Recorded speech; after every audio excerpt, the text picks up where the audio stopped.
Good evening, ladies and gentlemen, and welcome to episode 10. Soon we won't be able to fit. Next week, we won't be able to fit the amount of streams on one hand. Welcome to episode 10, ladies and gentlemen, to the Push Start podcast. Thank you all so much for spending your evening here with me. It really does mean a lot to see all of your faces and all of your names here in chat. And we do have a lot to dive into. Especially some news that I didn't have a chance to update the thumbnail for regarding Ubisoft, which I do have quite a bit to say. And of course, we're doing just a little bit of a different format here. One of my goals in order to try to get just a little bit of extra content out on the channel is if I get really involved in a discussion and I think that it's well put and it's well said and well framed, that I would like to use it for video content as well. So if you're here watching me live, then no need to go back for some of those. But if you were not able to catch the whole stream and you wanted to get some bite-sized chunks, then something that you could keep an eye out for. Not sure if I'm 100% sold on that just yet. However, it is worth at least trying out, I think. As far as channel news, I need to put out a big apology here. I can look into if there's a way that I could just record my camera separately, and then that way I can have the overlay and stuff that I want. Not sure. I'm not a good streamer. Welcome, that blue number. Hello, Red Wolf Renegade, and the elemental hero of the Shadow Link Dragon Wolf King. You are worthy. You're all worthy of being here with me tonight. And again, thank you all for doing so.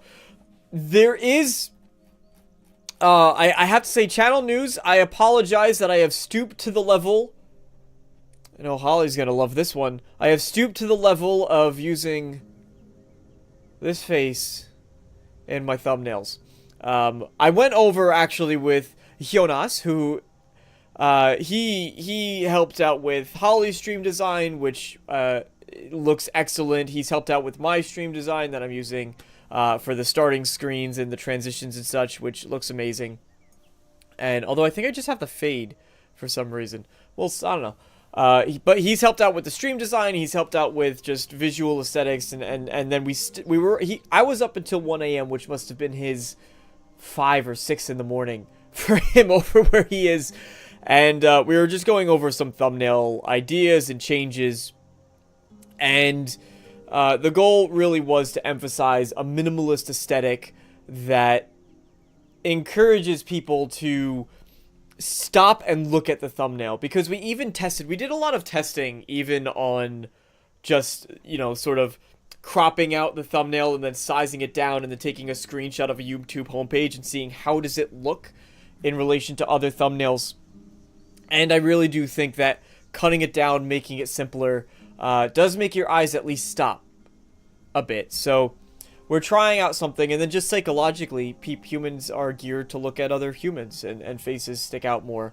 And then, additionally, when I started using sort of the animated DeMarco dudes, I think I've definitely changed a lot in my demeanor since that time of the channel.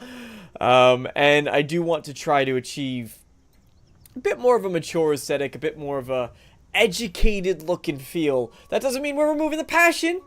You're still getting all that good stuff in there, but I will say that I've definitely toned it down, and having sort of an animated, angry DeMarco guy that's going like up is a little bit different than I think where I am currently as far as my presentation and the overall vibe that I try to carry through to my content. So we're going forward with that. Don't apologize, you gotta try new things. That's exactly what we're doing. We're trying new things. And I'm not exactly happy with where it is. Don't get me wrong, I'm not happy with where it is just yet. But it's a start. It's a start. So, and then also thank you to anyone who is here who checked out my recent video I launched just yesterday on Wednesday, discussing Bethesda Game Studios and their possible future. So if you're interested in some ideas about, the premise of that was talking about whether or not Bethesda can keep up some semblance of a normal cadence, living up to comments from Todd Howard. Is he able to sort of fulfill some of the areas that he's commented on in the past, specifically a lot of things that came from the Lex Friedman podcast. So that was a really good interview with him. Lex Friedman is great. Really interesting guy. Go check him out if you haven't already. But do have a lot of stories to dive into today. I hope all of you are doing well on this Thursday evening. Ooh, that is blinding. Let's make that small. I just have my notes here in front of me on the screen. But beautiful day. Hope you all are having a beautiful day as well. And we're going to dive into our bite-sized stories first. And this is one that I don't know if people care. A lot of people are sort of tuned out from The Last of Us. I know, interested to start the stories with The Last of Us, but Neil Druckman recently made comments. I am one of the few people who still thinks The Last of Us is good. I think of The Last of Us 2 a little bit like the way I see Joker 2, Folie à Deux. Folie à Deux to most folks. And when I watched Joker 2, I initially didn't understand the point of it. It felt like a movie that did not need to exist. I actively disliked it. And then I started seeing some of the commentary from folks who are smarter than myself, and I realized actually there is quite a bit of art behind this depending on how you analyze the film. And The Last of Us Part 2, well, I know a lot of people don't like the story to it and the decisions that were made, and I am in agreement, a lot of agreement with the folks. I've talked about The Last of Us 2 with in depth in other places, but I'm in agreement with a lot of it there. I'm still anticipating what the sequel could be. So recently, Neil Druckman said, don't bet on The Last of Us 3. He recently turned around and said, well, actually, I always approach every game as my last. So maybe there could be another...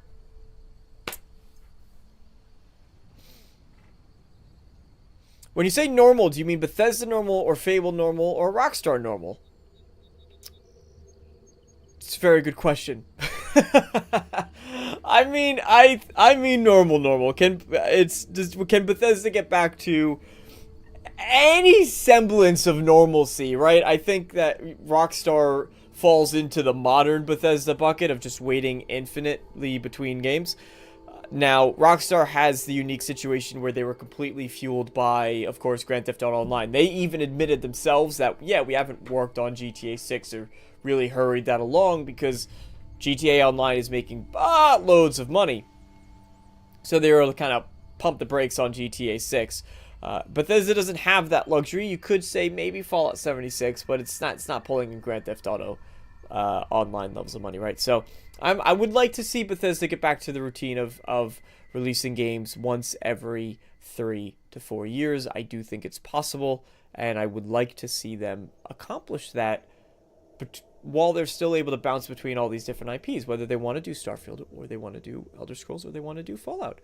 And on top of that, there's so many interviews that are out there talking about how Bethesda is unable to, or how Bethesda's size has completely disrupted everything. Former developers coming out ad nauseum saying, yeah, it's just not working. It's changed the entire culture. That 100 team size that worked on Skyrim is probably the right size. So I think you could absolutely break their teams up into, well, I think there's a lot more that goes into it than people would suspect. They can break it into a Fallout team and an Elder Scrolls team. But we go into a little other details in that video too, talking about like Todd Howard's role, so on and so forth. So definitely worthwhile if you're looking to check that out deeper. But I know you probably meant that ironically, Jeremy. I'm sorry, I just... So there you go. So anyway, yeah, The Last of Us 3 is probably going to happen, if I'm being brutally honest. He's probably working on it right now. He probably has tons of ideas. I would be surprised if he didn't. But just goes to show that, you know, a lot of these comments get pulled out. We're gonna get into comments being pulled out for drama's sake. But don't take everything at face value. Neil Druckman should have to finish where Ellie left off, especially in the cliffhanger on The Last of Us 2, where you have Tommy and his wife, Abby, Ellie, and Dana, with Dana's kid. He should have to finish where Ellie left off. And I think, too, that even if they don't follow Ellie's story, anymore. Even if they say Ellie's done, we know that Ellie picked up, at the end of The Last of Us 2. Ellie sort of is fulfilling that parental role that Joel filled to her. There is room in the Last of Us universe, and people, I think, if Neil, and I'm saying this honestly, music probably is a bit loud, let me turn that down. I think, honestly, if Neil Druckman came out and said, we're doing The Last of Us 3, or maybe don't name it The Last of Us 3, maybe just name it The Last of Us Requiem, The Last of Us Chronicles, The Last of Us Day Zero, I don't know. Whatever they might want to go and off and name that, I do strongly think there's so many interesting stories that you could tell within that universe. And The Last of Us TV show sort of proves that, where you had the entire side story that talked about, oh god, what was his name? What was the character's name? Bill. All of Bill's side story that went into that, right? So, Bill's relationship and everything he went through, there are interesting stories to tell within the world of The Last of Us, and I would like to see them pursue that. So, I know a lot of folks do not care for The Last of Us Part 3. That's fine. Or The Last of Us in general anymore after Neil Druckman's decisions. However, I'm excited to see, because I think its gameplay is top-notch. One other short story before we get into some of the things that I think you all might find a bit more interesting. Did want to talk about Fortnite is getting sued. It's not the first time that Epic Games has had to deal with lawsuits. Right now, I'm curious. I haven't checked in on it, but they had a whole thing with Epic Games. I think it's probably resolved at this point, but Epic Games and sort of the Epic Store and Fortnite V-Bucks only being available to purchase a certain way. And I think Apple was going after them for that. Or Epic was going after Apple, excuse me. So, moral of the story is Epic's no stranger to lawsuits. Fortnite, that was resolved. There you go. Thank you, Influent, for selling it. That's been a while ago at this point. So that one's all done. Hello, Cole Lancelot. Hogwarts canceled. Yes and no. We're going to get into that in just a little bit. If you play till the end of The Last of Us 2, that cliffhanger at the end will explain for the last and final sequel, unless he makes The Last of Us Part 4. It definitely seems like it's gearing up towards a trilogy. And it always seemed like that was sort of the idea. That was the impression I got from The Last of Us 1 and 2. So, Epic is no stranger to lawsuits, but now they're getting sued because Fortnite was adding in FOMO timers, as people are calling it. Parents are suing Epic Games and Fortnite because they effectively said that items were going to be on sale for a limited amount of time, and then the timer expired and the items were still on sale. Now, this is an incredibly greedy tactic, especially when you consider the amount of kids that are playing your game, and it's also something that I hope gets taken a step further, because there's this disgusting tactic that is done across most live service games. You see it in probably Fortnite. You see it definitely in Marvel Rivals.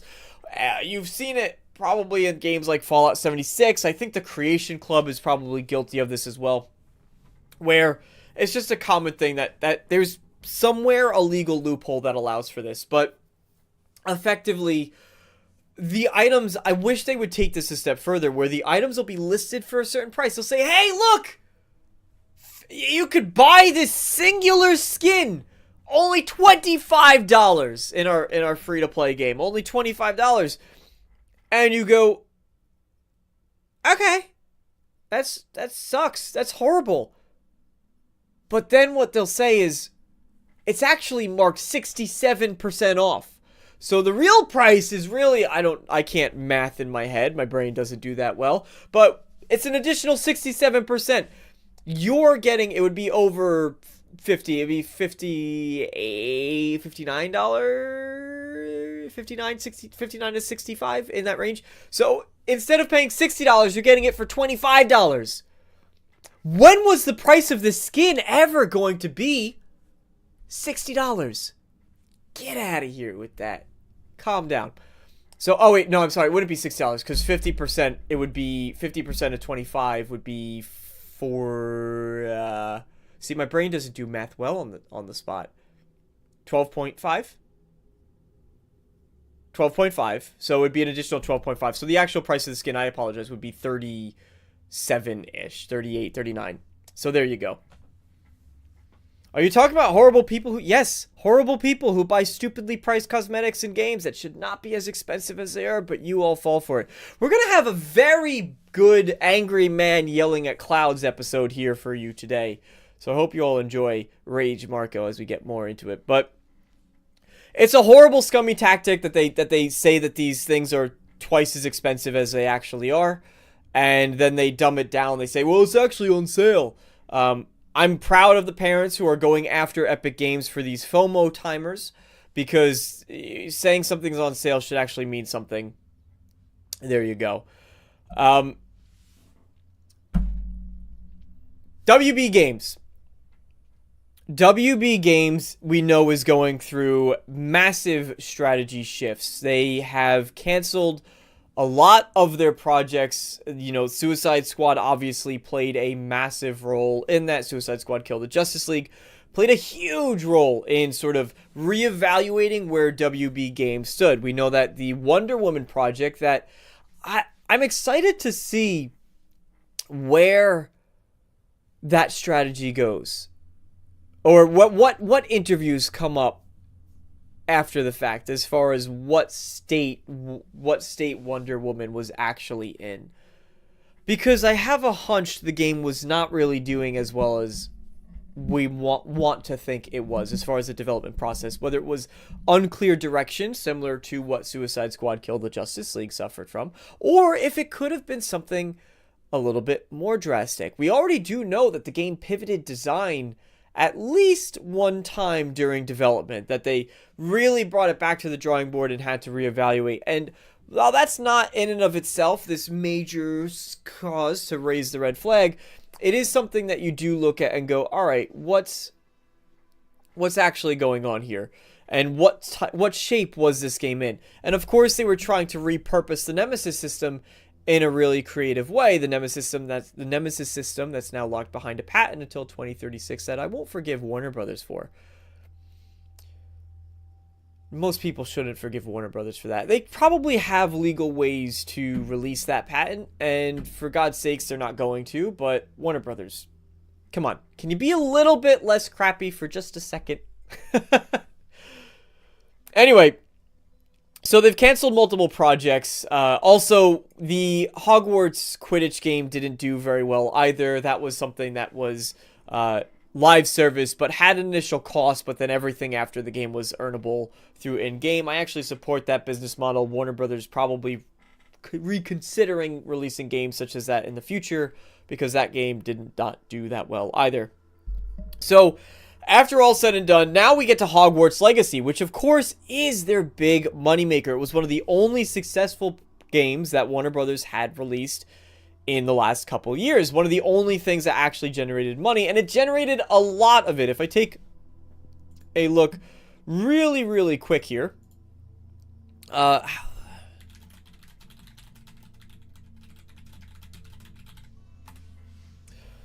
So, out of curiosity, Hogwarts Legacy generated over $1 billion in US dollars in retail sales worldwide. They had sold more than 30 million copies, which is insane. As of October 2024. So there you go. So one of the only successful projects, and you know for that reason that Warner Brothers is going to double down now on the Hogwarts Legacy IP and Harry Potter as a whole. So currently Warner Brothers did have a director's edition, a director's cut version of Hogwarts Legacy that was in the works that now has since been canceled. We don't know what the director's edition was going to include. Obviously, there was going to be some cut content, right? Whatever didn't make it into the game. There was probably going to be additional quests, additional stories, probably more cosmetics. I would like to even imagine that they would have had features like additional mounts, because of course you could ride the hippogriff or you could ride the broomstick, but other things of that nature that would be included. maybe slightly improved, higher resolution textures. That much. The game already looked beautiful, and it did have its own distinct art style, so I'm not sure what they would necessarily do in that department. But and it was a pretty feature complete game, all things considered. The only thing I would say that was distinctly missing was, of course, Quidditch, which was probably because the Quidditch game came out separately, right? And they wanted to be able to monetize that. So we understand why they didn't cut that feature, but possibly didn't plan for it either. Now the director's cut has been removed entirely. I'm going to be brutally honest, I think that's the right decision.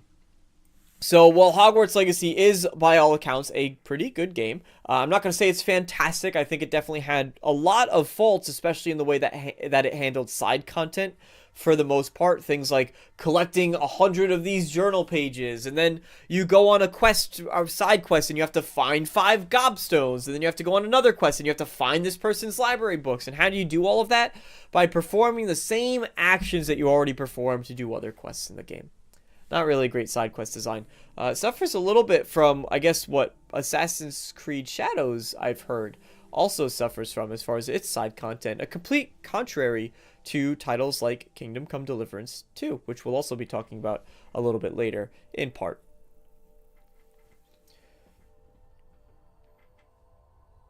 They might sell it. They should sell the patent. If you talk about the Warner Brothers patent, absolutely they should sell it. I hope they do. I hope they do. And well, I shouldn't say I hope they sell it. I hope they just release it, because as we've mentioned in the past, video games are designed by innovating on what other games do. It's just a constant building and building and building. The Nemesis system itself was built off of the foundations of other ideas that have been done before by other studios, and they just were the ones to say, nope, it's ours now. And I think that is completely unjust in a game, in a space filled with creatives. But I think ultimately Hogwarts Legacy being canceled, the director's cut, is the right move, because it allows them to push all of their content into Hogwarts Legacy 2. And instead of seeing what maybe would feel like, I don't want to say half-baked mechanics, right? I think whatever they would have put into that game would have been fully fleshed out.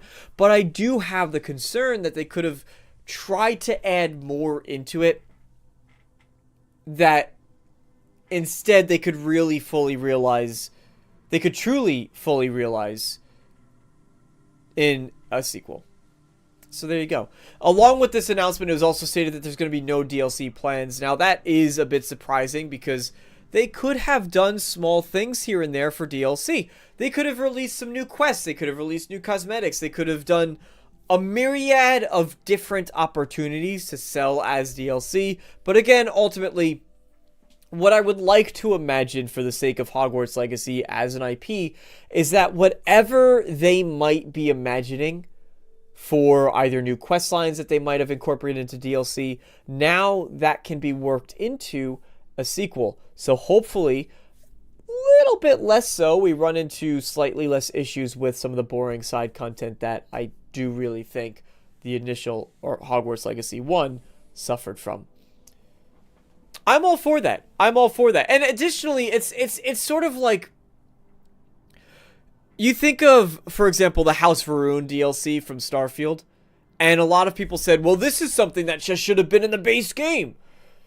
Bethesda instead, in this situation, Bethesda instead, let's just say hypothetically their next project was going to be a Starfield 2, they could have lumped that in and really fleshed out a lot further in a sequel. As even if it wasn't the main content, the main story for the game, they could have done that and then had a more fleshed out world, and would have been able to avoid the criticisms of saying, well, this should have just been included. I don't think Hogwarts Legacy would have had that same reaction, because of course a lot of people felt like they had really great value with Hogwarts Legacy. That is where the major difference lies, right? Anything that gets added to Hogwarts Legacy probably feels additional. It feels supplementary. It feels complementary to the main experience. So I do think they would have avoided that issue largely in particular. However, the concern still remains, and the value of getting all that additional content in a sequel is still very prevalent. So I'm not sure if anybody is upset about the cancellation of the Definitive Edition. We don't have many details about what it would have really included anyway, so I don't feel as though anything was necessarily lost, only gained, based on what I was saying before. I get 2 more years of mid-level design for everyone to see how good Avowed was in this regard. I'm not sure about that, Influent, because the thing about Avowed is what didn't speak to a lot of folks for Avowed was the way the world was handled, where a lot of quests didn't feel impactful. Again, it did suffer from a lot, and Obsidian is unfortunately still stuck in the shadow. They're starting to break free of it a little bit, but unfortunately, Obsidian is still stuck a little bit in the shadow of Bethesda while they're trying to make their own games. And I really do think a large reason why they pivoted to the style of Avowed that they did, which was, again, these smaller world spaces instead of one massive open world, was because they wanted to try to solidify themselves as we are our own studio. Excuse me. And what will happen with Avowed is what happened with the Outer Worlds, where a lot of folks criticize the Outer Worlds for many of the same reasons, because they wanted to have Fallout set in space. With Avowed, they wanted to have Skyrim, but Obsidian, with all of Obsidian's strengths added to it, which is, of course, the choice and consequence, which is the dialogue, which is the weapon and the customization options that we saw going back to Fallout New Vegas. A lot of people wanted to see that. They didn't get it. Now what happened with the Outer Worlds is you have people massively excited for the sequel. People who are over the hill, I would say, for the Outer Worlds 2. Because it found its audience, and what remains of that game as far as players is the core audience behind the game. And it was still a substantial audience. It's not as though what we're seeing with Starfield, where that audience of fans, yes, there's people who really do like that game, but that audience of fans is very, very small. And Avowed, or rather the Outer Worlds, had a much bigger audience that really gravitated towards that style. And it was a little bit more widely accepted, right? People played it and they said, yeah, I didn't really like X, Y, and Z, but it was still overall a great game. It had all the things I love about Obsidian, right? Starfield had a lot of what people maybe... It had elements of what people were hoping to see from a Bethesda game, but it didn't play to its strengths of what a Bethesda game is. So there you go. And we're going to be talking about, like, kind of games playing to their strengths again in just a little bit. But Avowed will probably have a similar situation where it's going to find that core audience. It's a big enough audience. It 100% is a big enough audience that will latch onto it, that's going to be really excited for a sequel. And like you said, I do agree that people will start talking about things like that, like the level design, and talking about the game more positively once it's had some time to sit for a bit. Hogwarts side quests were neat. The Hogwarts side quests were neat because of the side quests are part of the story, and it goes with some games. Warner Bros. Should obviously kept the guy who made Hogwarts Legacy. The Hogwarts side quests were neat because of the side quests are part of the story, and it goes with some games. Something's going over. Sorry, Dragon. Chris, welcome. Hey, everyone. Welcome. Hey, you. Sorry I was cooking dinner. It's a pleasure to have you here. Thank you for stopping by. Avowed felt like an early 2000s RPG with 2012 graphics, but I liked it. It felt like a first-person Kingdoms of Amalur. I haven't played Kingdoms of Amalur, so I can't speak to that one. But I think Avowed has a lot of issues in the sense that people have already called out regarding the MMO-like feel without being an MMO, right? Things that they would hope for a more lively world, more interaction. Elements that I wanted to see, for me in particular, when I played the bit that I did, elements that I wanted to see Obsidian improve upon between the Outer Worlds moving into Avowed. For example, just a more living, breathing cities. They didn't accomplish that, right? It still felt stale. NPCs just sat in place all the time. There wasn't anything dynamic. And I'm not even saying that you need to have like a crime and punishment system that a lot of people wanted to see. The fact that you could just mercilessly attack NPCs, they wouldn't even respond to it. Yeah, does it take me out of the experience a little bit? Sure, but if that's not the type of game they're going for and they accomplished everything else well, then I'd be fine. But, and I'm not basing it off my own opinions, this is based on opinions I've heard from other people. The world reactivity to your choices in the game just was not at the level that would justify all of the other things being missing. They either had to have a really immersive world in this sense or just a really reactive world, and they didn't necessarily get either. So there you go. But doesn't mean it's a bad game. I think Avowed did a lot of things really well, especially from the visuals. And like Influent, you mentioned the levels, because they were beautiful. Avowed was mid, and I thought, yeah, I mean, listen, I understand why people think that, and I think that as far as the best RPGs of all time, it doesn't really come close to that mark. And again, this is based on what I've seen, right? I'm purely basing it on others' opinions. I don't recommend most people do that. I do highly recommend that people try it out for themselves, and I still do intend. I have it installed on my desktop. I do have it installed to continue playing through, but I've just gotten lost back in Skyrim, unfortunately. So speaks volumes to how good of a game Skyrim is. Cole. I don't know about that. I see what you're saying.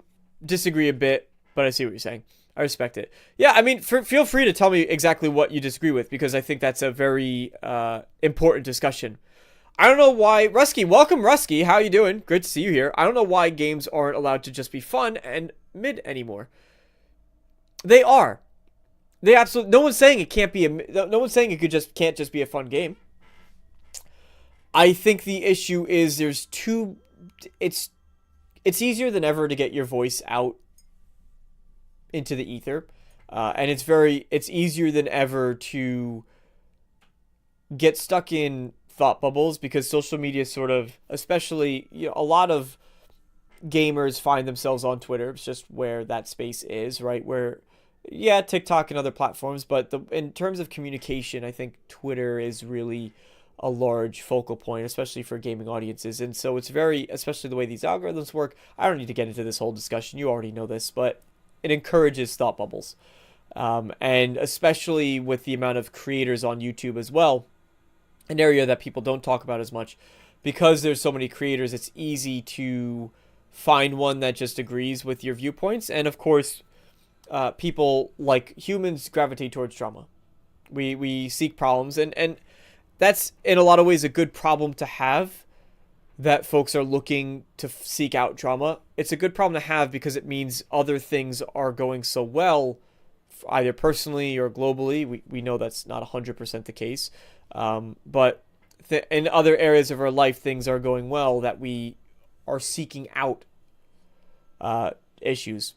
And people do gravitate towards that. So it's totally fine to have a mid-game, and it finds its core audience. And that's honestly, I think, quite a beautiful thing, is that it finds a core audience, and it's very easy for gamers to become a part of that community if you so choose.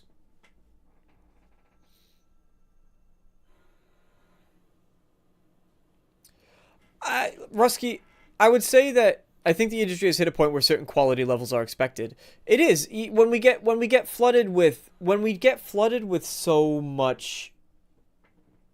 many releases as frequently as we are from so many different studios. There is a level of quality, especially with the amount of money that's getting thrown around, and then you throw in the subliminal factors, right? We didn't talk, the industry as a whole, and creators didn't talk very long about prices going up to $70. It was sort of just accepted. It's sort of just a thing that happened. A couple studios did it. Most people went, well, it's only $10 and games are getting as big as they are, so it's totally fine. It's interesting because now we're actually seeing the shrinking of games, and a lot of developers are in agreement that games have gotten too big. But we're sort of seeing the turnaround of that. But people just started accepting that's the case.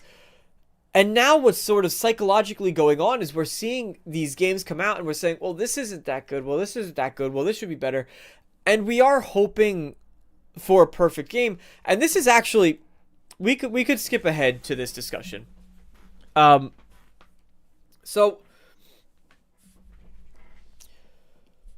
there's two smaller things that I wanted to address. One is that The Witcher 4, there's been comments that The Witcher 4 is not releasing until 2027. I'm going to circle back to this idea of games needing to be mid. I will circle back. So just hold that pin in it. Coming back around, I promise. The Witcher 4 said they're not releasing until at least 2027. That's totally fine. CD Projekt had issues with crunch in the past with Cyberpunk 2077. They also had crunch issues with The Witcher 3, so I'm glad if they're taking additional time, whether that is, well, it's partially due to the switch over to Unreal Engine. But additionally, there are other factors at play here as well, and I hope part of that is reducing the amount of crunch that the game is going to experience.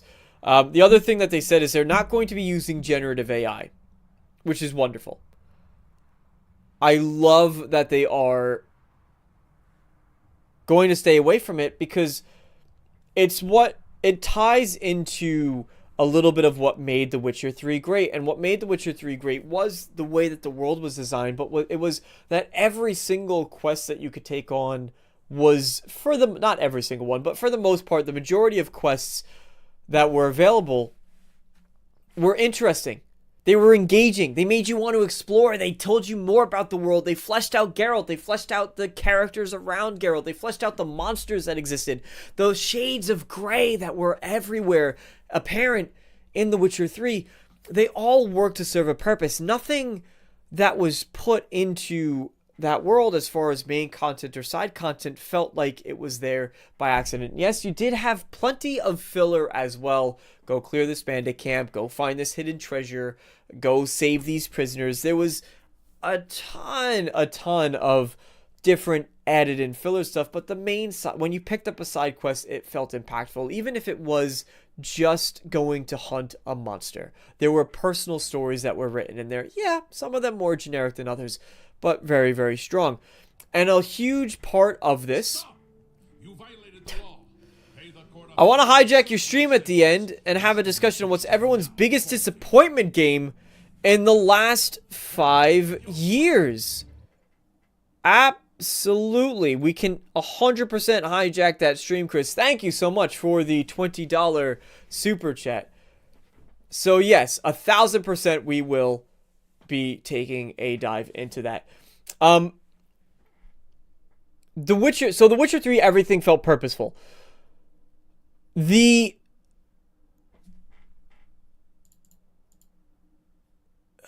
is happening?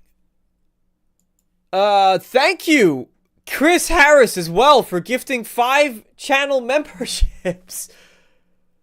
Holly, thank you, Chris, for the membership. Yeah, congrats to Fark U, Storm Mage, Barry, Donnellan, Assassin. I hope all of you are here to say thank you. That was very generous. Yes, I also did open up channel memberships.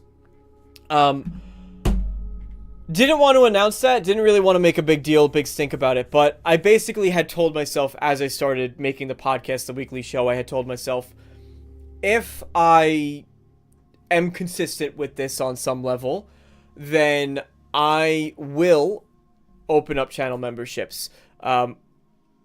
The reason for that was because I never had them open just simply because I was not producing anything of value.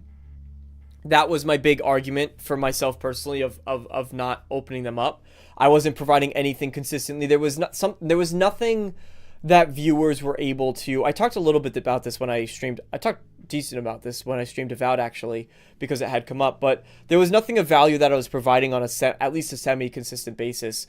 And if someone is going to pay any amount to my channel, then I needed to make sure that I was outputting something that you might have felt you were getting your money's worth. So now, if you feel as though you're getting your money's worth or you're getting any value out from this weekly podcast, the channel memberships are open, but it's not something that I'm going to really advocate for. But thank you, Chris, for doing that. I really do appreciate it. And enjoy Storm Mage showing off the beautiful new emotes. There's no rewards for becoming a channel member either. I mean, you get 4 custom emotes, which are fun. There's no private videos. There's no private streams. There's no, like, locked off members only chat. I'm not doing anything with that. I don't have plans to do anything with that. So there you go. And of course, you do get membership badges. You get different colored membership badges the longer that you remain. So Storm Mage, feel free to show off those DeMarco dudes. And welcome to each of you for becoming one of my dudes. You're all my dudes. Anyway, now No private streams yet. No, I'm not. I probably would never do private streams. I don't think I would. The only instance I could see that happening is if the channel was absolutely gargantuan, to a level where I don't see that happening ever. I don't see private streams ever happening.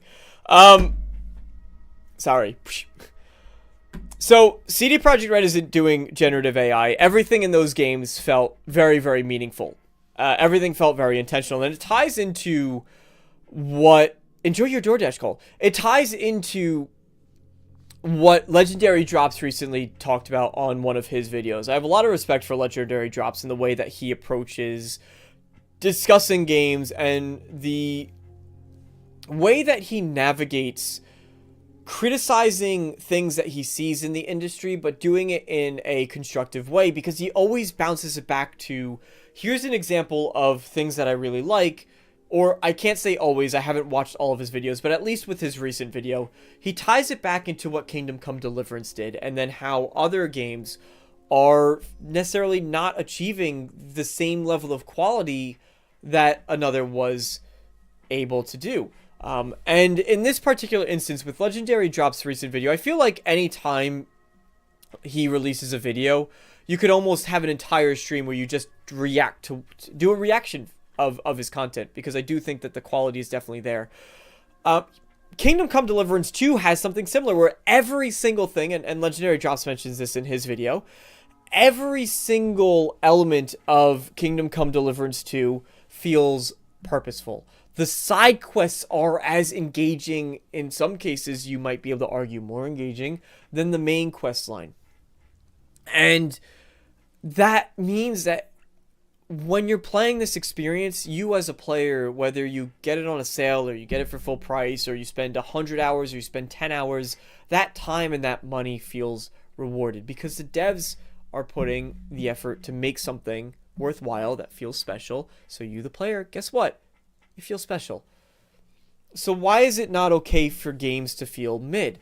Because we're seeing these ballooning budgets. We're seeing these massive IPs that have boundless resources at their disposal, just massive amounts of developers that are working on them. And we've seen how larger team sizes aren't the answer. I've talked about that before. But we've seen how... Hey, Great Mona, how's it going? We've seen how these studios are growing to these massive sizes with these massive budgets that are getting completely disproportionate from the quality that we're ultimately receiving. And I do think a large part of that ties to a lot of these studios trying to make sure that they hit checkboxes. Again, I can't take credit for Legendary Drops' words and the way he phrased it, but it is very valid opinions that I also echo, that these studios feel more and more that they're coming out of HR departments and boardrooms rather than from developers. This is a reason why a lot of folks have left Bethesda. It's a reason why a lot of folks have left BioWare. It's a reason why a lot of studios with this massive amounts of talent are shrinking from the veteran leadership that is there, because the product is being put, and the sale of the product is being put before the vision, and the monetary aspect of the product is being put before the vision. And we see that a lot. That's the exact... Suicide Squad Kill the Justice League is a perfect case study of this, where the studio Rocksteady had, yes, mismanagement, where they didn't exactly know what they were doing. It was talked about how they wanted to have vehicles, and then they realized, wait, no, we're not going to do vehicles, but let's just put in the vehicles in some aspect. And so there was a lot of misdirection and unclear leadership coming for the development of that game, but just not being able to have a clear vision comes... That issue gets exasperated it multiplies when you have studio team sizes that are now 1,000 devs, 2,000 devs, 3,000 devs working across multiple studios that aren't located in the same state where you're trying to communicate, and now you're outsourcing some of that work as well to try to make sure that this game comes out polished and clean and it gets every feature that you want inside of it. So when you start growing to these levels, and then of course marketing budgets being what they are, sometimes matching that of the actual game development budget or exceeding it. Are there any cases where it's exceeded? I don't know if that's actually been the case just yet. So it's natural for players to want to expect a higher level of quality from it, and we don't get it. And a large part of that, again, comes out of the fact that these games feel like they're being produced in boardrooms and HR departments, and they're fulfilling checkboxes. It's one of the largest complaints that people had without Skyrim, that people had about Starfield, even if it wasn't worded exactly that way, was that it's appealing to wider and wider audiences in order to recoup the exorbitant budgets that these games are having. What's the solution? Smaller team sizes, smaller games, and smaller budgets. It's as simple as that. The difference comes with a game like Kingdom Come Deliverance 2 or a game such as Baldur's Gate 3. Because those games decided to do something that other studios are afraid to do. Studios like Ubisoft, studios like Bethesda, studios like Activision and Blizzard. Larian and Warhorse Studios decided that they're going to double down on specific aspects of their game that they know a lot of players might not resonate with.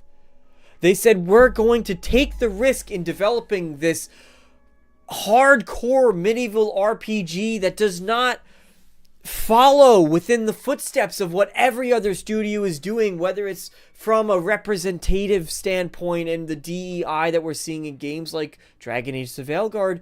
We're going to continue to push and not include the checkbox open world elements that we feel are needed. We're going to have this massive open world, but we're still going to have the same style. We're not going to plot it with multiple thousands of question mark, random, boring, nonsense points of interest with boring fetch quests that have no business being here. Instead, we're going to have this open world that does feel a bit emptier, because guess what? Medieval Bohemia was empty. Not all of it, but large chunks of it.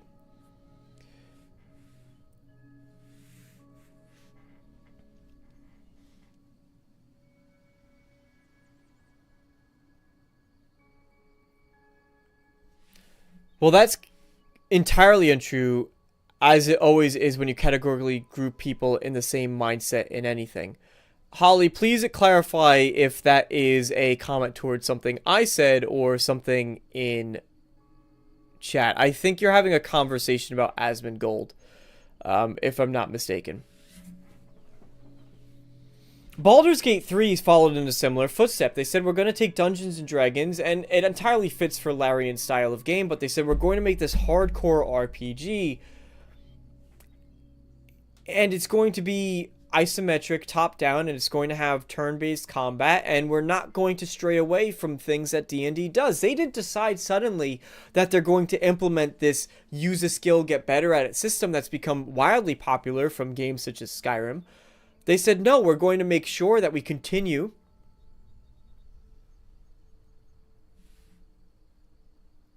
Rusky, I'm not reading chat, but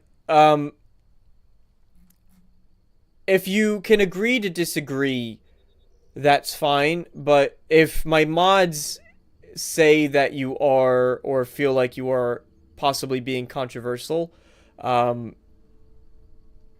then they can, like, I trust them to make judgment calls. So I don't want to have to come to that.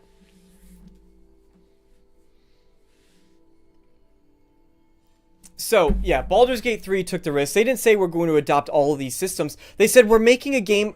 They're making a game for D&D fans. We're going to make a phenomenal version of Dungeons & Dragons that's playable on PC for Dungeons & Dragons fans by Dungeons & Dragons fans, because a lot of those folks at Larian are, and that's where they were able to succeed. That's where Kingdom Come Deliverance 2 was able to succeed. That's where these beautiful indie games, you think of something like, for example, Dwarf Fortress, which I know is a bit of a weird example, but Dwarf Fortress, a stellar success. You think of Project Zomboid, right? Project Zomboid, which said, hey, we're going to make this isometric, really hardcore zombie survival game, and it did very, very well. In a market that's saturated, filled with zombie games, but it found its niche and it has very popular. And of course, those games' audiences are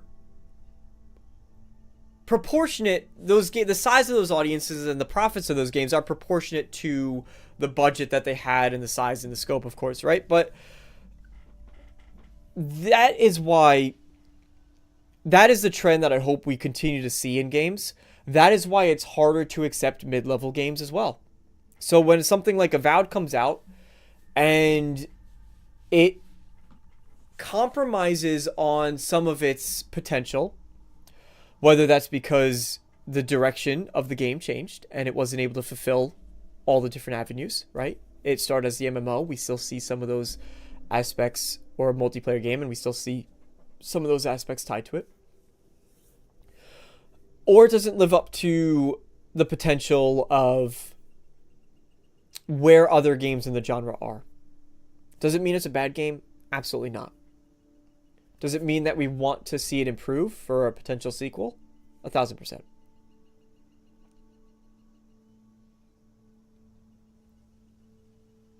I've really wanted to get into, Cole. I'm going to take a second and go through some of the chats I've been missing. But I want to say thank you, everybody who is chatting. I see a lot that's coming through. Really do appreciate it, everybody kind of hanging out. And if you are lurking in the background, I want to say hi to all of you as well. Arma 3 was my biggest disappointment. It's why I bought a PC. We're going to be talking about disappointments. So I'm going to circle... Oh, wait, that wasn't of... Oh, you said in the last 5 years. Arma 3 was in the last 5 years? Arma 3 was my biggest disappointment. It's just way too busy of a game. You have to know so much just to get started. I'm assuming that probably cut into the audience as well, the potential audience that it could have had, inviting new players in, versus just maintaining its current one. Suicide Squad had other issues. That's where forgetting these companies are hiring people who don't know the franchises. Yes and no. You know, I think that I don't think most of the folks that got hired on that project said, well, I don't care about Batman, and I know nothing about Batman, and nothing about Superman or the Suicide Squad, but I'm going to work on this game. But I do recognize that it doesn't have the same backing that, for example, Arkham Asylum has, as far as those were people who wanted to make a Batman game. Right, and they even had, like, Paul Dini, who helped out on it as well. DeMarco, you're doing awesome. You're awesome, Holly. Thank you for that. Games that truly succeed put the player first, period. Indeed. Now, even Legendary Drops made some comments in his video that I don't 100% agree with. I don't agree with everything he said. Or maybe I think maybe it's not that I don't agree, but there might be areas where I believe he could have discussed further. For example, and it's been a while since I watched this video, but I don't remember him really spending time where he discussed that a game, it's okay for a game to really succeed in one area. Right? A game can have absolutely one of the best stories ever written in gaming, but its gameplay is fine, and its world is fine, and its level design is fine, but that story carries it through the entire experience. I would argue that that's exactly what Guardians of the Galaxy did for me. I love Guardians of the Galaxy. I have a review for it on the channel you can check out if you're interested to see how much I love that game. The story was absolutely phenomenal. The writing was brilliant, especially for such a crazy cast of characters. And we've seen other games like Suicide Squad, to bring that back, where they try to almost emulate that level of banter. Sometimes it succeeded, sometimes the writing in Suicide Squad was funny, sometimes it completely missed the mark. Sometimes it was funny and not funny in Guardians of the Galaxy 2, but for the most part I think they had higher highs. And this is something where those characters just did not stop. And yet it worked for that game because the writing was done really well. Was the combat the best ever? No. Was the level design the best? Far from it. But it had really good gameplay. Were the visuals stellar? Like the best you've ever looked at? There were absolutely gorgeous moments in that game, but I don't think it was the most gorgeous game I've ever seen. Even though it wasn't going for a hyper-realistic art style. It had its own distinct style, and I respect that. But you don't need to succeed in every area. So you're never going to get that perfect game. But you do need to make sure that you at least, you set out to do something. Whether it's, we're going to make just a phenomenal story. We're going to have an incredibly reactive world, right? Think of Wayward Realms. Wayward Realms is a fantastic example because that's a title that is going to try to recapture the beauty of Daggerfall in a modern age. And as long as that game is able to capture the expansiveness that a game like Daggerfall offered, it doesn't necessarily need to have the combat of Skyrim or Avowed or Dark Souls or whatever game you might want to equate it to, whatever your favorite combat system is. It doesn't need to have necessarily the world reactivity because it's trying to do that thing. And as long as it can succeed in that, you have a great title. Of course, we all want the perfect game, and everyone's going to have a different idea of what the perfect game is. But it remains to be seen how they might pull that off. Or whether or not we're going to continue to see this trend.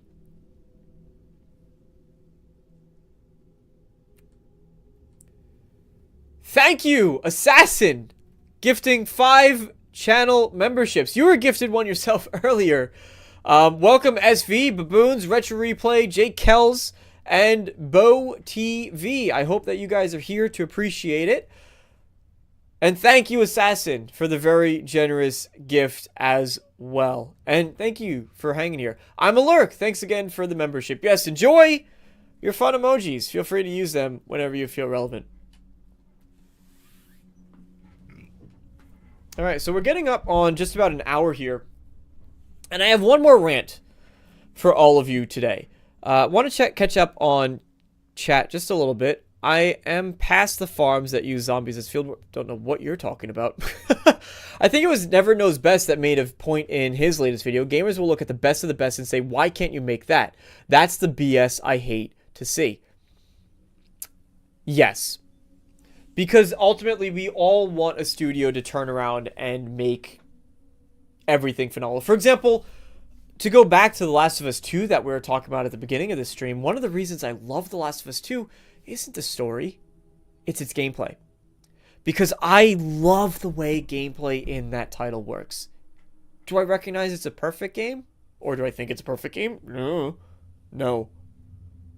Do I think it's a great game? Yeah, for me. Because that gameplay hits with me. But it didn't achieve the story aspect. Would people say it's mid? A lot of people would say it's just terrible. Would people say it's mid? Probably. And I guess that's a fair argument too. That's a fair assessment because it did one thing really well, one thing really bad. You meet in the middle, you got a mid game. The definition. I think mid, people use that term a little bit more loosely where they say mid is a derogatory thing. And I think a lot of folks within this context, a lot of people within the context, just in a social area, sort of the connotative definition of mid is that it's not good or it's below average. That's not actually the case. Mid quite literally means it's average. But we do all want to see that game that hits all the marks for players. And there certainly is. There's also a level of nostalgia that players have for games. I think that if you look, for example, to me, I would look at, say, the Mass Effect trilogy. And I would say, well, that's a perfect trilogy. And it's hard to accept that there were a lot of flaws with each of the Mass Effect games. Mass Effect 2 had stellar story, but its And they completely changed the way the combat, but the exploration wasn't there the way it was in Mass Effect 1. Mass Effect 1 had stellar story, but the gameplay wasn't there. Mass Effect 3 had, arguably for some people, the weakest story, but it had the peak of the gameplay, especially when they went to that hardcore cover system. So were those games mid? Were they perfect? No, but were they what they needed to set out to be? Yes. We all want to have that perfect game. And it's going to be different for everybody. I'm really glad you're enjoying Atomfall, Holly. 30-ish hours in, I like it. Atomfall I enjoy more. Or 30 hours in Atomfall or Avowed. But either way, I'm glad that you're enjoying that. Yes, fuck you! Use the emotes! I'm just giving you crap. Wise guy. DeMarco, I've been thinking, what can I do to join you? Or at least have a tryout? In what way? How would you want to join, Lancelot? We could talk about it. Influent. Bellaccio had a cool story. There's some... Listen, I really hope that Bellaccio keeps doing, like, these Ben Starr featurettes. I want to see just some deep lore for Bellaccio. The hidden... I want somebody to make a 2-hour lore video on Bellaccio at some point in time. I don't think it'll ever get there. But I want it to. I really would like it to. That comment deserves a 1-minute timeout. Welcome, FarQ. I don't know if I said hi to you, but welcome. Assassin's Creed Shadows is pretty good. Not a masterpiece, but a decent title. The thing I saw of Assassin's Creed that really turned me off from it was the female assassin fighting a big, heavy guy. And then it was a clip that I think I saw because Colt Eastwood commented on it. But it was just the character was just hack and slashing. Someone made a tweet about the music, the way the music felt out of place. And then the clip that they showed was the combat music playing as... The main character was just hacking and slashing away at this bigger NPC that had the generic, hey, he's really, really large, which means he has 3 times the amount of health, and I hate that in games so much. But I looked at that and I go, it just looked boring. But also, I'm not a big Assassin's Creed fan. So... There you go. It's hard to sell me on Assassin's Creed game. The other thing I keep seeing currently, Assassin, I'm not sure if you have opinions on this, but the other thing I keep seeing in reference to Assassin's Creed is why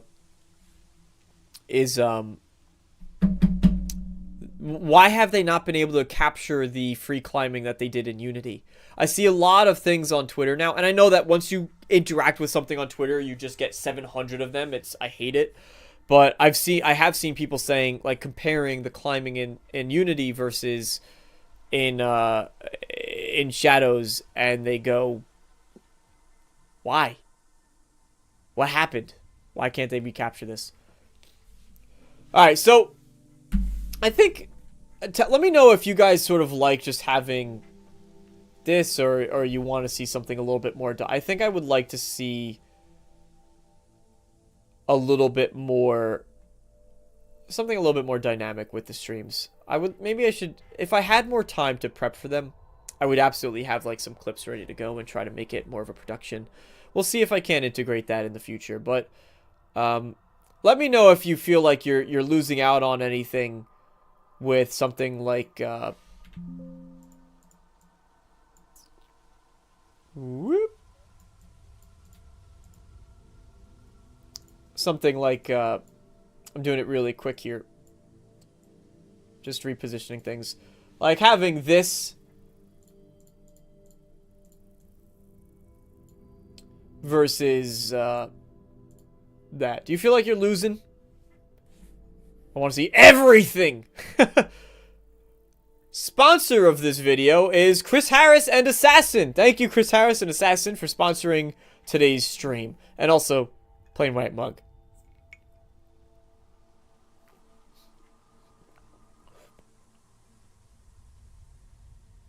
They have the tools, but not the talent. So it is worse.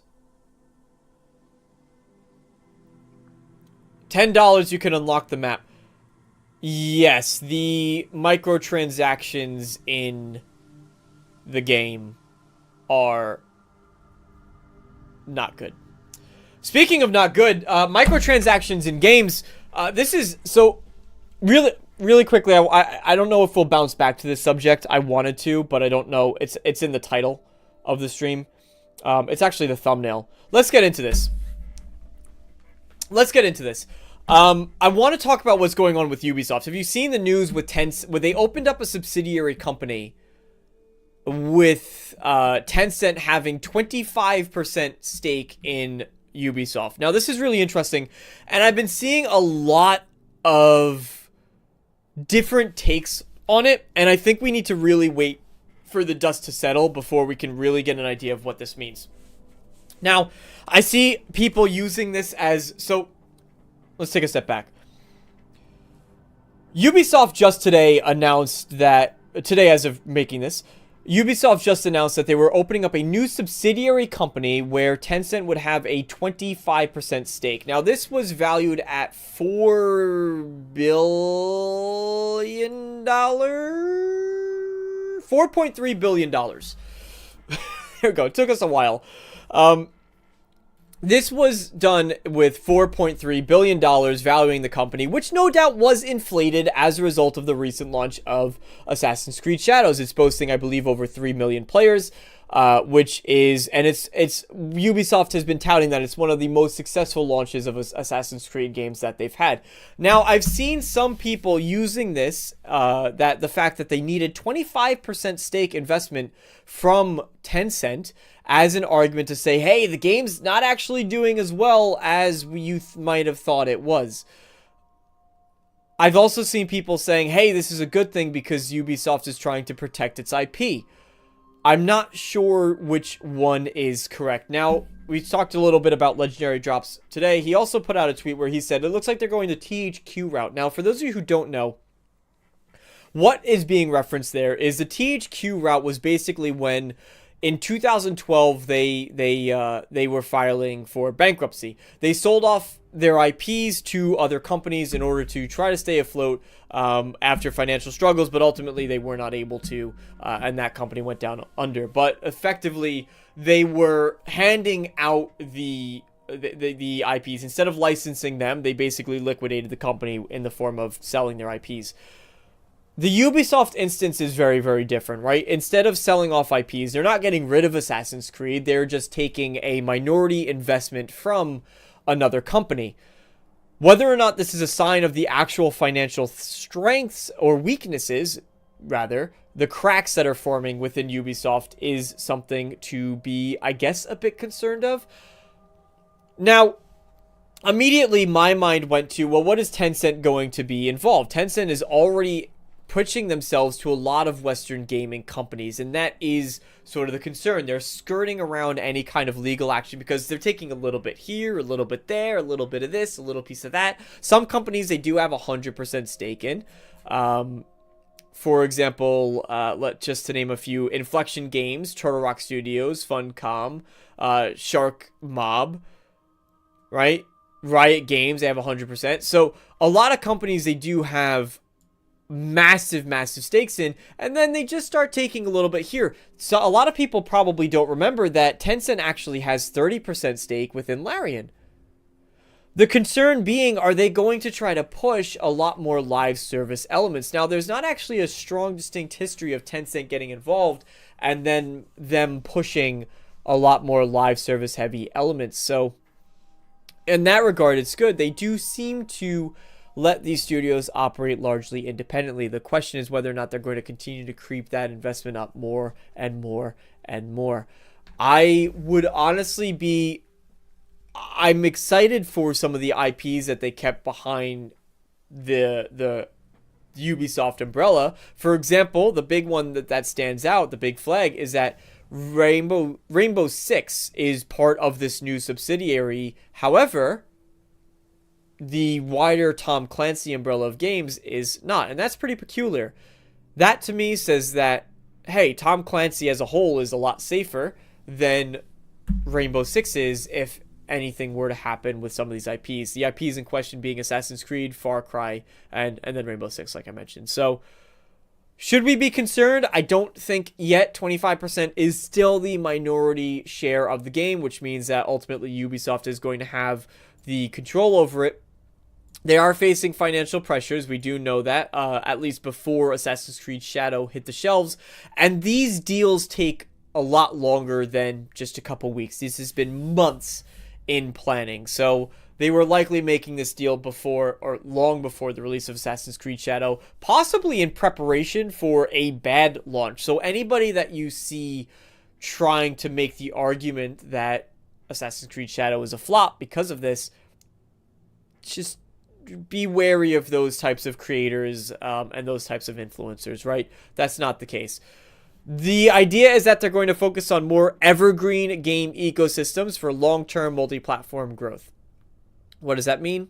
Live service. The fact that Assassin's Creed and Far Cry are thrown in there is also part of that concern. Rainbow Six makes sense. But whether or not we're going to see heavier live service elements in these franchises remains to be seen. It sounds like yes. Thankfully, they're not sold. So these IPs are not sold. Which again, going back to the THQ thing, not exactly the case. It does widen Tencent's influence into Western gaming. If your concern is of sort of monopolization of the industry, technically it's not, but I get why. I share the same concern. However, what they're doing so far seems to be pretty tame, we can hope. Notice the IPs under this new subsidiary. Thank you, Assassin, for 5 gifting memberships and a $5 super chat in one day. Assassin, thank you very much. Next week on the Renegade Realm podcast, which takes place Tuesdays at 6 p.m. Eastern Standard Time over on Red Wolf's channel, Red Wolf Renegade. I'll go easier on you this week. They are rumored to have live service elements or already AC Far Cry Siege. Yes, that's exactly what we were just saying. As long as I get Division 3, I'm fine with it. Probably will. Probably will be getting Division 3 at some point. Division 2, if I remember correctly, actually did very, very well. Very well financially. I have a feeling I'm going to be the first game to make me cry. I'm fracking already. Talk about what game? Expedition 33. Yes, I'm very excited for Expedition 33. Forgetting Tom Clancy's series. Also, the other issue is Tom Clancy finally may not know this and may need to be involved on what Ubisoft is doing. Well, again, like I mentioned, Tom Clancy is specifically not a part of this deal. Rainbow Six is. Tom Clancy is not. So all those other, whether it's The Division or Wildlands and Ghostland, you know, those types of titles, right? Those are not a part of this. I've always been excited for Expedition 33 Assassin. The combat and the art style look really cool. All right. Last thing I want to dive into for today. I would 100% stream Expedition 33, actually, Chris. 100% I would consider doing that. That would be fun. And I like what the developers are doing. The thing that gets me excited for that is I like the comments that have been coming from the... It's sort of what got me excited a lot more for Exodus. I started getting excited for Exodus because of the comments that the developers were making in regards to the game, how they were approaching the world, how they were approaching the design of it, how they were approaching the lore, that they were trying to make something that harkened back to, again, I'm going to say this a bit ironically, but making great games great again, right? It harkens back to the developer comments really try to allude that they want to capture some of that nostalgia. That's part of why Space Marine 2 did as well as it did, because the game, another example, we were talking about games doing things unapologetically. Space Marine 2 went in and knew exactly what it wanted to be, and it did it really well. It's another example that goes up there with Kingdom Come Deliverance, that goes up there with Baldur's Gate, that goes up there with also The Witcher 3, and other titles of that nature. So, yeah, 100%. Expedition 33, so Exodus is seemingly doing the same thing. That's what their comments got me, and that's what got me excited for Expedition 33 as well. You know, things like I just saw today that they're not implementing sort of a mini-map in the game because they wanted exploration to feel a particular way. And I greatly respect decisions like that. I think it's honestly the right move, and I hope other studios continue to design these games Again, putting a minimap in the corner would have been one of those features that say, hey, we need to make sure that this game is accessible for more players. Put the minimap in. No, we don't want to. And they're not compromising on that vision. It's something very, very small in the grand scheme of things, but when you ideate on how that permeates through other design decisions within the game, you start to see that you're going to get a more unique experience than what's available not only from other games currently on the market, but other games within its genre, which is arguably more important. Because, of course, you can have a turn-based, like, action RPG, but you got to make sure, at the bare minimum, you capture the turn-based action RPG market. Anything outside of that is a plus. And, again, if they can do that by staying true to their vision without compromising, then more power to them. So that's why I'm excited for Expedition 33. Hell is Us looks crazy good. I need to take Hell is Us a second look. This year has some refreshing games. It does. It absolutely does. I think we're definitively at... Bobby Hawk, welcome to the stream. And Arcane Realm, welcome also, by the way. Happy to have both of you here. Expedition can be the new Shadow Hearts. Maybe. Hell is Us will be having no hand-holding, so be prepared for a lot of people complaining about it. A lot of people will complain about it, yeah, Bobby, but a lot of people will also very much appreciate it, and that audience is the one that matters more. Because that is the audience, again, Baldur's Gate 3. Serve your sentence. Your stolen goods are now forfeit. Then pay with your blood. I was a bit early on that. Assassin! Another $5 super chat. Thank you, Assassin, very much. I'll drink to that. Cheers. Also, Jonas, I did see. You can't wait till we get the plain white mug as an actual merch item. I would love that. So, unironically, I was just doing some looking to see if you couldn't get only sort of on the bottom of the mug. If anybody knows where you could do a custom, because all these custom making websites are like the same. Sorry if you hear mic moving noises. All these custom making websites are about the same. But you want to do something interesting, like you put it on the inside on the bottom, or you put it like on the bottom literally. You can't find, I couldn't find that. So if anybody knows a place, I was just playing around with ideas. Why not get a coffee mug with a picture of that? I love it. Should I be a part of it too? Like, should I be holding the mug in the picture, or should it literally just be a picture or the mug with a plain white mug? Honestly, it should just be the plain white mug. You're right. I answered my own question. You don't want to see this on a mug. Word of mouth advertising is the best advertising. Exactly that. Exactly that. Once you capture... Assassin, I'll read your chat in just a little bit. Once you capture that main audience, then other people will drift in. That's why Baldur's Gate 3 did as well as it did. That's why Helldivers did as well as it did. That's why... There's plenty of other examples. That's why Kingdom Come Deliverance, especially, did as well as it did.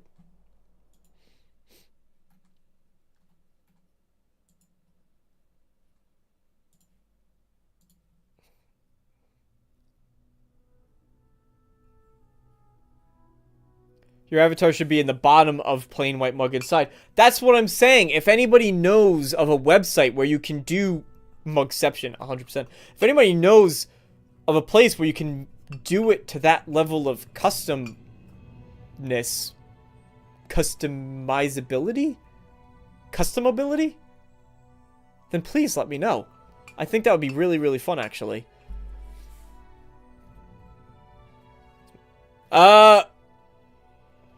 Top 5 new anticipated. So we can end the stream. So I have top most disappointing, and now Assassin wants to know top 5 anticipated IP. We'll go into customization. That level of customization. Thank you. I don't know what happened to my brain.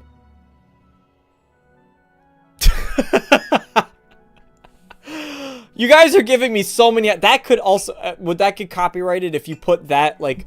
So what I'm thinking is you have a plain white mug with a picture of a plain white mug, And on inside that plain white mug, that's on the plain white mug, it's, well, you can't do that, can you? Because then it's not a plain white mug. So on one side of the mug, you have the plain white mug, and then on the bottom of the mug, it says one mug to rule them all. Or on the other, would be silly if it was on the other side.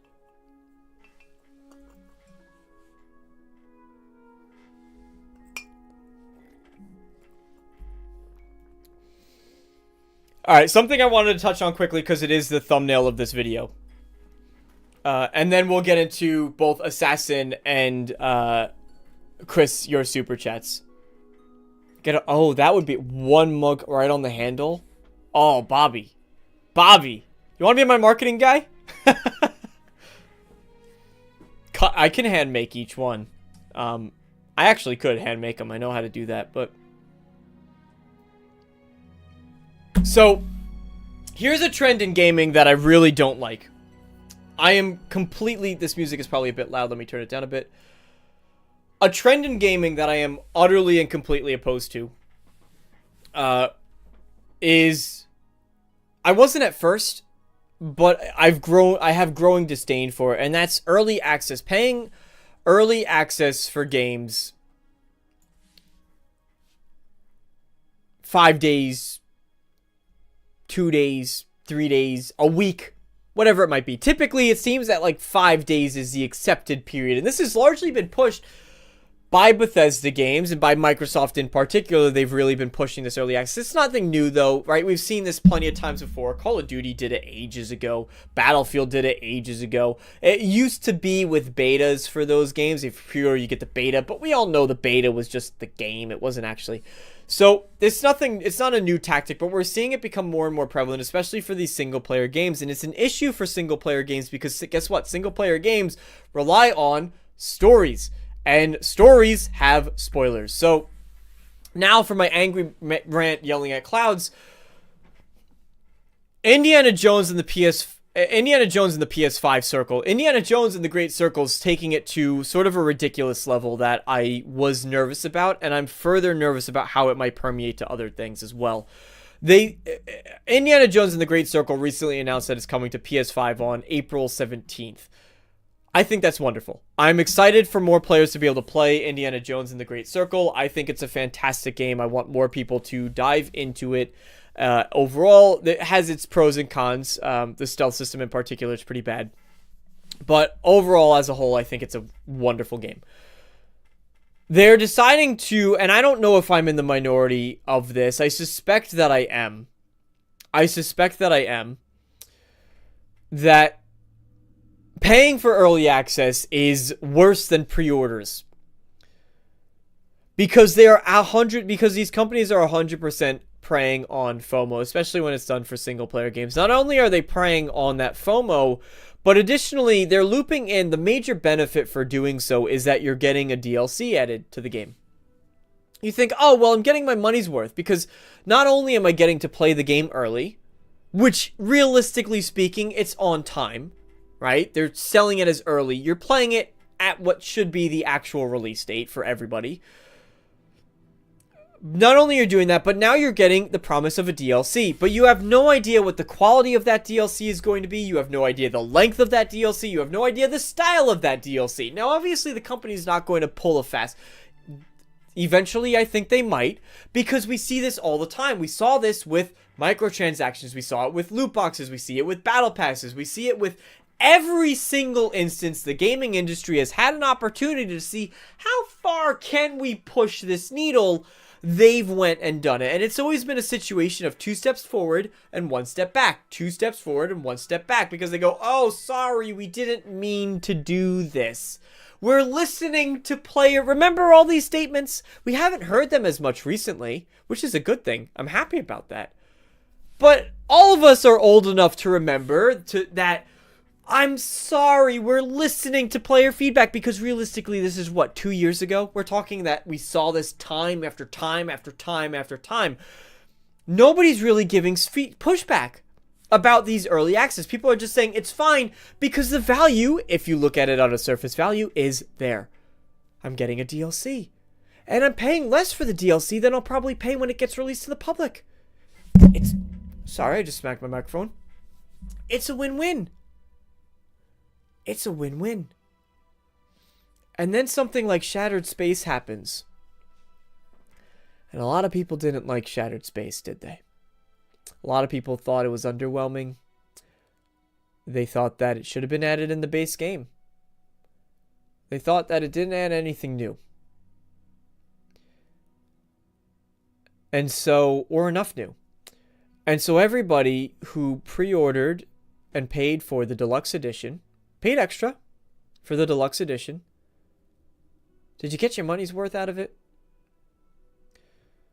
And it's arguably worse than pre-orders. Nobody really complains as much about pre-orders as they once did. Pre-orders and the discussion around them have really died down because players have just generally accepted the pre-order benefits. They've said, oh, well, and keep in mind too, I mentioned Call of Duty earlier. That was always tied to pre-ordering the game. That wasn't a premium cost in order to get that early access. That was if you pre-order the game. Studios have generally cut down the scale, a little bit, scale of pre-order bonuses, but now it's things like you get quests that are included in it, you get these cosmetic packs, you get all this stuff that eventually gets released and you can pay extra for because it comes in some bundle of some kind, or it's released in the Game of the Year edition if a title is so lucky to have one. But you're paying for a product that you don't know, which was exactly the argument against pre-orders, is that you're paying $60 in advance for a product that you have no idea the quality of what you're getting. And for some reason, now that they're including early access to it, people and a DLC, people are forgetting exactly that same argument. They're forgetting, well, I'm paying for a product that I don't know what I'm getting. And it does infuriate me that people seem so accepting of it, because honestly, I would be completely fine with it if it was just a benefit, or if it was just an incentive to pre-order the game. Take out the DLC part of it and just say, hey, for pre-ordering the game, we will let you play the game a little bit early. And make it 3 instead of 5, right? So people who don't want to pay early because they don't believe in pre-orders, let them get away with not pre-ordering the game and not feel bad about it, and don't prey on that FOMO, especially for single player games, when you know that folks like content creators such as myself, I am now, if I want to cover the game to any extent, I'm indebted to paying that premium price. And I'm not saying woe is me, right? But now folks are talking about it. Folks are getting out there, and for anyone else, and I generally don't pay for the premium edition of the games because I don't have the luxury of covering them the way that I might want to. So I would consider myself amongst audiences who are just sitting there like, okay, well, do I get the game because I don't want to see the spoilers online for it, because I am a victim of that FOMO. Companies know exactly what they're doing. They're making a lot of money off of it, which is why they continue to do it. But I think it's actually one of the darker practices that we're seeing from gaming, if I'm being brutally honest. And I desperately hope that it slows down as a trend. I desperately hope that, honestly, for better or worse, fans get frustrated with the quality of the DLC that gets released as part of the early access, because I want to see the conversation start to shift towards exactly what I'm saying here and now, which is you don't know what you're getting, and developers can easily start to take advantage of that. And they say, hey, well, you already paid the money for it, so give them whatever. Make it a 2-hour DLC. Who cares? They paid for it. Because you wanted the early access is what you really want. Comments like, it's only $10, it's a steal. Yeah, again, I'm not saying you're not getting value. You definitely are. Especially if that $10 price goes up after the DLC officially comes out. Now you're paying, what, $20, $25 for it instead of the $10? So you absolutely are getting value from it. I just think it's a really dirty, underhanded way to do it. And I would much rather them say, hey, you can buy this deluxe edition of the game, and it's only going to cost you $80. And it comes with the first DLC. Or if you wait, the DLC is going to cost $20 when it comes out full release. Now you say, well, I'm getting 50% off the DLC. I'll get the premium. But no matter what, if you pre-order the game, there is no... This is the other issue I have with it. There is no reason why they can't just include it with the pre-order. There is absolutely nothing, just consider this for those of you who don't think it's a bad deal. There's absolutely nothing stopping these companies from saying, to make it accessible for everybody who wants to play the game, and again, I'm going to stand by this, on time. On time. There is zero reason why these studios cannot just open up to, you pre-order the game, you get the early access. They know what they're doing. They're preying on your FOMO. They're performing the exact tactics that people were against with pre-orders, and fans are buying into it. And I hope gamers wake up a little bit. I do.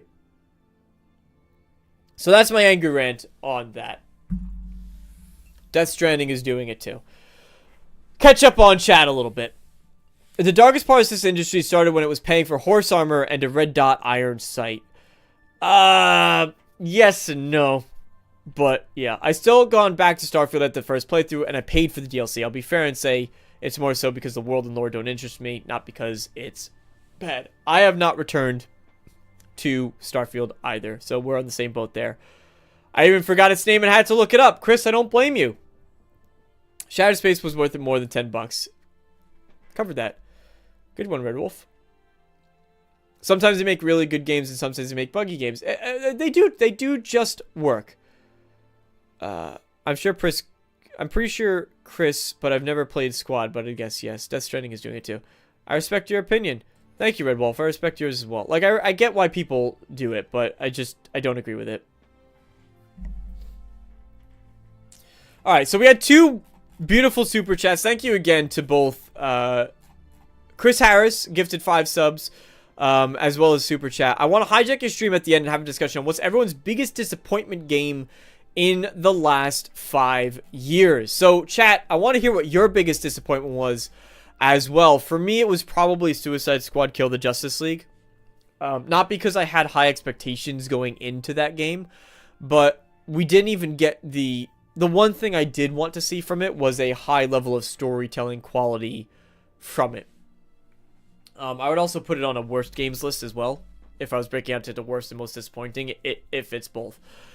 But I was hoping that we at least got the storytelling quality, and the reason why it goes on the disappointing list for me is because there are segments in that game where we had absolutely stellar moments as far as the writing goes. There were some that were hysterical. There were some genuinely really funny moments in Suicide Squad Kill the Justice League. There were moments like the museum at the beginning of the game where you're going through the Batman museum and you're looking at all the past parts of what happened in the Arkham games, and you're sort of touring through, and it gets these horror elements, and Batman is hunting you from the shadows. We played it when the beta, it was myself, Holly, Red.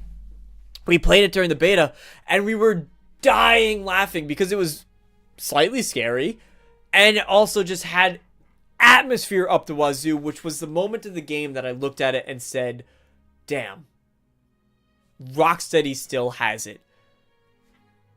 And then you get to the rest of the game, and they make piss poor story decisions. They really sabotage themselves as far as the gameplay goes. They got in their own way every step of the way. The boss fights were completely anticlimactic. The post-launch content for this last live service game was absolutely abysmal and didn't do anything really well in that department either. So, Suicide Squad. Dragon Age the Veilguard as well, I think, could arguably chalk up as, I would say, ooh, maybe actually I would put Dragon Age the Veilguard more disappointing than Suicide Squad, because Suicide Squad, I knew that there were going to be issues with that game. I was wary of that game. I was trying to be excited for it, but I was wary of it. Dragon Age the Veilguard, even though people were commenting on things like the art style and the direction of it visually, I said, hey, I actually think it kind of looks good. the art style. I respected the art style that they went with. And then on top of that, the big kicker for Dragon Age the Veilguard were the previews largely came out positive. The previews for that game came out. I'm just going to turn off one of my lights here. The previews for that game came out, and people were saying monumentally positive things about that title. And then when it actually got released, everyone went, oh, yikes. It was similar to Redfall. Redfall had a very similar situation where the previews for that game were very positive, and then it released and just massively folks were like, what the hell happened? So definitely those two. Bought Dragon Age, even played. I waited 10 years for garbage. That's true. Starfield and Payday 3. Yeah, Starfield was within the last 5 years. So I would say Starfield is definitely up there too. But I wouldn't say it's the most disappointing. Not the most disappointing. I would say it was a disappointment for me though, all things considered. Payday 3. For online infrastructure, constant server. Yeah. Payday 3, that game at launch really, like, just getting in a lobby for that game was, yikes. Veilguard combat was cool. It was extremely polished as well. I saw positive things. I saw positive and negative things about the combat. Overwatch 1. I wouldn't even put Overwatch 1.5. I wouldn't even put that on disappointing because there was no point there was no point to Overwatch 2. So it can't be disappointing because it shouldn't have existed in the first place. Brett will hate me for this, but Starfield is the most disappointing. Not to say it's terrible. I well understand why you love it, but as a BGS fan, it was a miss. Yeah, that was, I mean, look, that's why it was reflected. It's reflected in the player count. It's reflected in, Bethesda wanted to make a game that lasts 10 plus years. They wanted a game that could last a decade or more. That's the philosophy they're going in with The Elder Scrolls 6. That's my biggest concern with The Elder Scrolls 6. So there you go.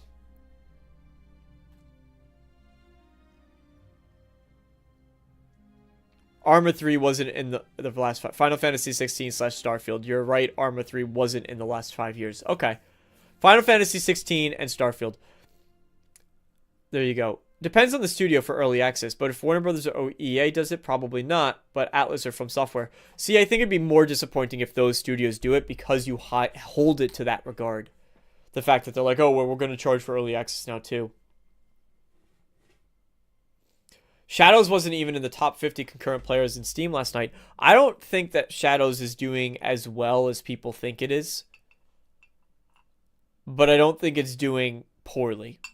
I think it's a success amongst... I don't know officially how Assassin's Creed Shadows... I'm not in the know with... I've seen things in passing, but I haven't paid active attention to it. I would say that having... I'm looking for a clever analogy that I just can't think of at the moment. Having a shiny rock amongst a bunch of rocks, you still just have a shiny rock. It's nothing special, right? You're not getting anything really crazy there. So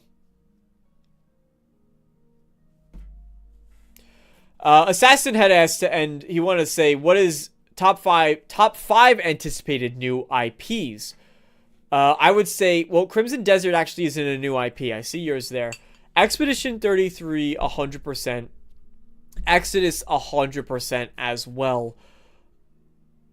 I know it's not IP, but I'm going to put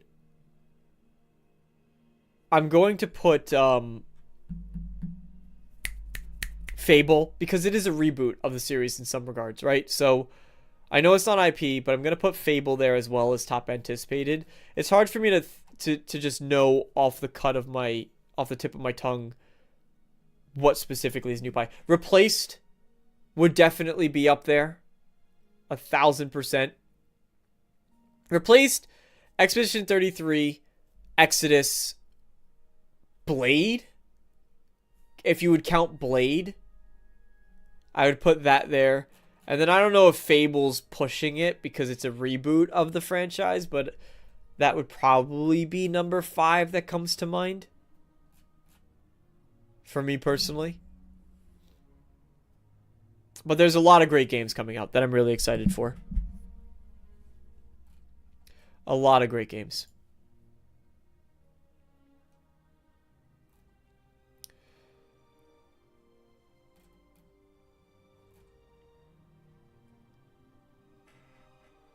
Dying Light had 15,000 more players.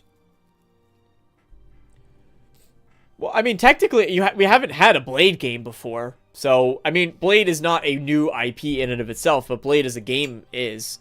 So, I don't know. That's my justification. It's hard for me to know exactly. Like, I'm not sure all of the new upcoming releases, so I can't comment to that one too much.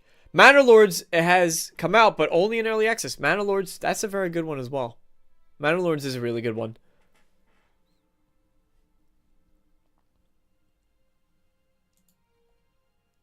Expedition 33, Exodus, Witcher 4. I don't want to be a disappointment, but I will be. Mass Effect 5. That is about it. There was a Blade game. There was a Blade game before?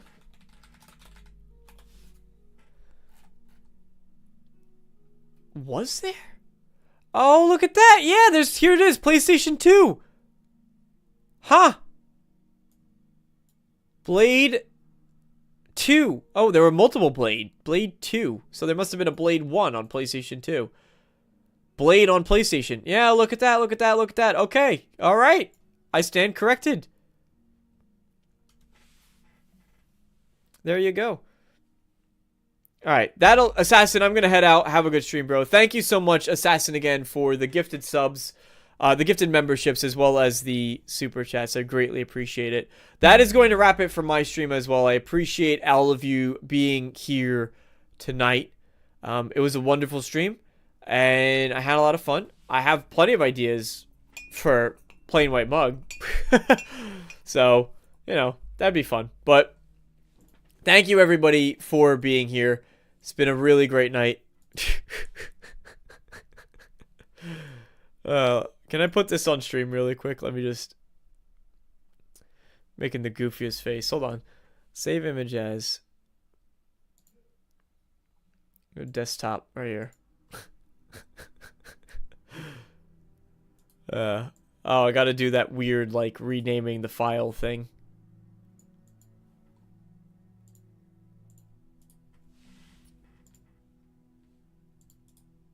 Rename.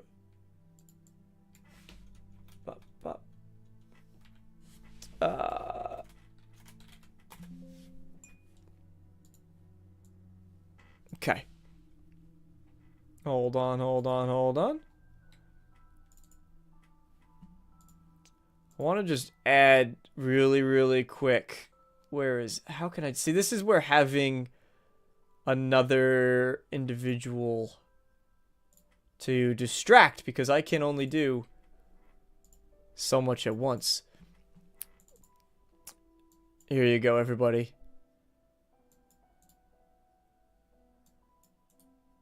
Transform, fit to screen. Boom. Oh, there we go. Plain White Mug. Coming to a Plain White Mug near you. Oh, boy. Wow, this weather. Thank you, Cole. Keeping the chat alive with that one.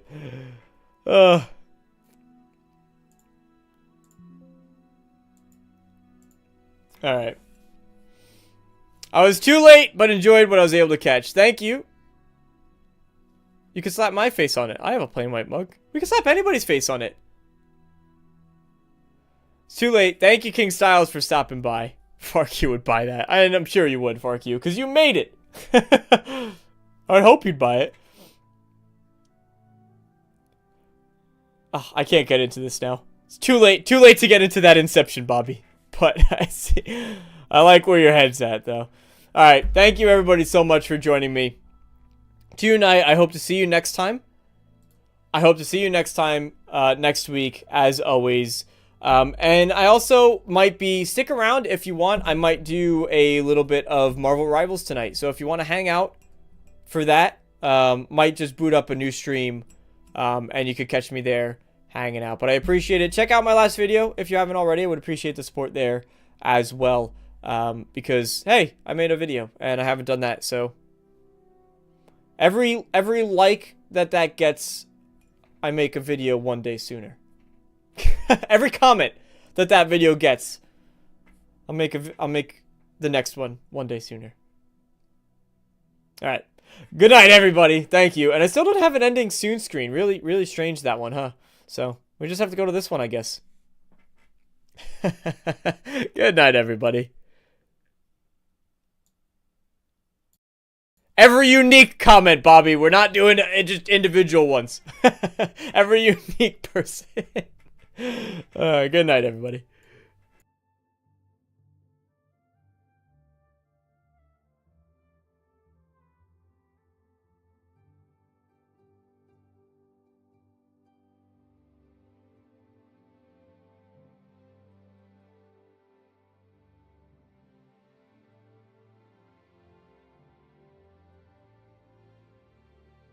You could join Red for Marvel Rivals.